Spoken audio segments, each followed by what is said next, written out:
ज्योति पुष्प की कथा, the tale of the light flower. हिमगिरी की सबसे ऊंची चोटी पर एक रहस्यमय घाटी थी। उस घाटी में जहाँ देवताओं का वास माना जाता था, एक अद्भुत फूल खिलता था, ज्योति पुष्प। ये फूल केवल प्रकाश नहीं देता था, ये सूर्य और चंद्र के बीच संतुलन बनाए रखता था, जिससे दिन और रात अपने समय पर आते थे। इसे कोई साधारण प्राणी छू नहीं सकता था। आलोका, एक नृत्यांगना अप्सरा, हर शाम उस घाटी के किनारे बैठकर फूल की पवित्र चमक देखती थी। उसका हृदय फूल की सेवा के लिए समर्पित था। लेकिन उस संतुलन पर बुरी नजर थी। अंधकार की गहराइयों से निश्चर नामक एक भयावह प्राणी निकला, जिसका लक्ष्य था ज्योति पुष्प को चुराकर दुनिया को शाश्वत गोधूली में डुबो देना।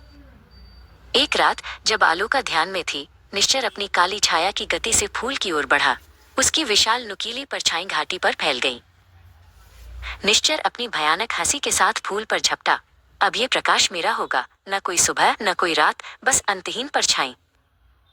आलोका को पता था कि वो अपनी शक्ति से उसे रोक नहीं सकती। उसने अपनी नृत्य कला को अपनी ढाल बनाने का निश्चय किया, जो केवल प्रेम और भक्ति से भरी थी। उसने नृत्य शुरू किया, -1 सृष्टि रास, जो ब्रह्मांड के जन्म और प्रकाश के पहले क्षणों को दर्शाता था। उसकी हर मुद्रा में लाखों तारों का तेज था।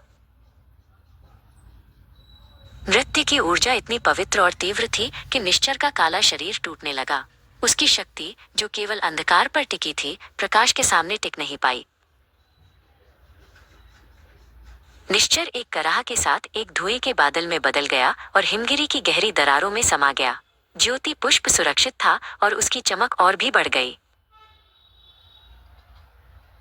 ऋषि लोमश, जो दूर से ये सब देख रहे थे, प्रकट हुए। उन्होंने आलोका से कहा, तुमने अपनी तलवार से नहीं, बल्कि अपनी आत्मा के प्रकाश से ब्रह्मांड को बचाया। भक्ति ही सबसे बड़ी शक्ति है। आलोका ने सिर झुकाया। तब से वो हर रात ज्योति पुष्प के लिए प्रेम और संतुलन का नृत्य करती है और दुनिया को याद दिलाती है कि सबसे बड़ी शक्ति हमेशा एक शुद्ध हृदय में पाई जाती है।